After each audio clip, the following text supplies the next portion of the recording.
Luc, tu as quoi comme CRM?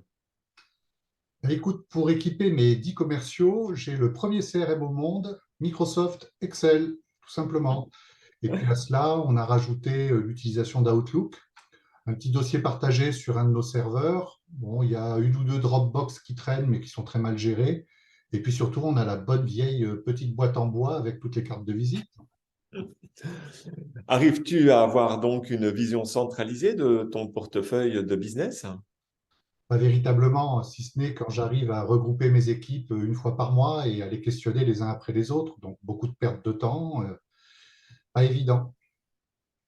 Et comment est gérée la relation entre tes commerciaux et tes deux assistantes? Écoute, elles sont saturées de demandes, et particulièrement de demandes des commerciaux. Donc, elles sont au four et au moulin, présentes pour donner qui une information d'un numéro de téléphone, d'une adresse email, des éléments qu'ils pourraient avoir à leur disposition si on avait un outil centralisé. Et certains vont jusqu'à me demander une assistante dédiée. Hum, D'accord. Donc, tu dois avoir un turnover, non, parmi tes commerciaux? Mais sur la dizaine de commerciaux, j'ai environ deux commerciaux qui chaque année me quittent et pour le coup, je réembauche. Ah ouais. Et comment gères-tu leur départ alors? Tu sais, c'est très simple, hein. Ils rendent leur PC, leur voiture de société, leur téléphone mobile.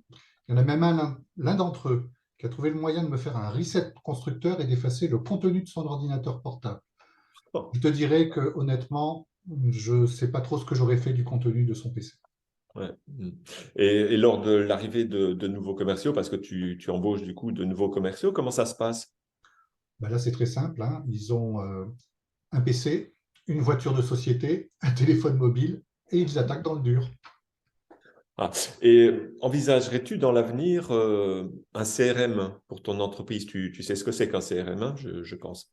J'ai pris mes renseignements, mais franchement, je ne sais pas vraiment. J'ai entendu parler de beaucoup d'échecs. Et mes commerciaux sont véritablement récalcitrants. Donc, ils ont l'impression d'être fliqués et je ne sais pas trop comment m'y prendre. Et puis, comment s'y prendre pour choisir le bon CRM.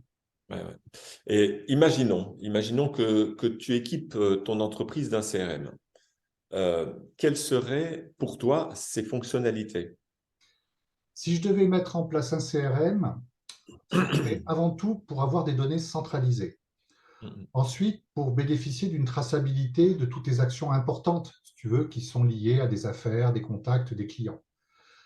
Mon rêve, c'est aussi d'avoir un référentiel documentaire tout aussi centralisé dans lequel les gens ne se posent plus la question de la validité de mes documents, de nos plaquettes, de nos offres commerciales et ainsi de suite. Donc un référentiel centralisé au même endroit pour tout le monde.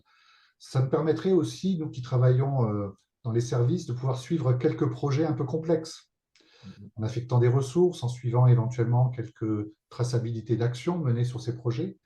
Et puis, ça permettrait surtout d'avoir un partage d'informations pour tout le monde. C'est-à-dire que j'étendrai Ouais, certainement l'utilisation de mon CRM à d'autres publics que les commerciaux uniquement ou les assistantes.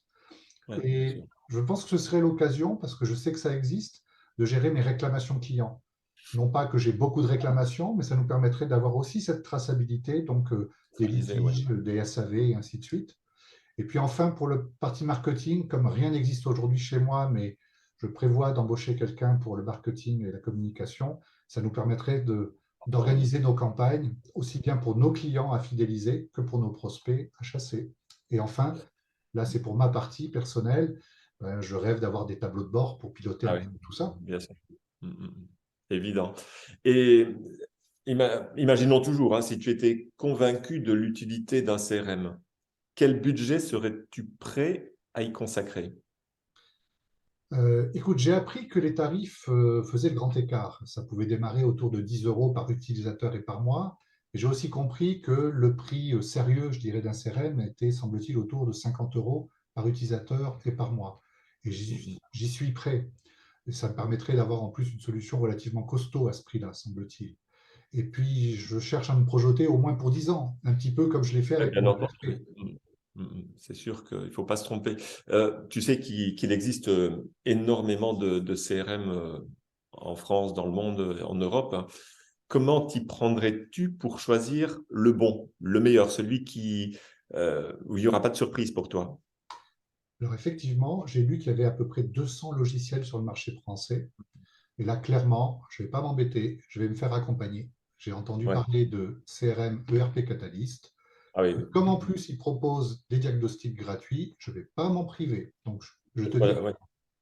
Faut pas hésiter. Ben, je te remercie, Luc, voilà, de cette conversation. À bientôt. je t'en prie, Paul.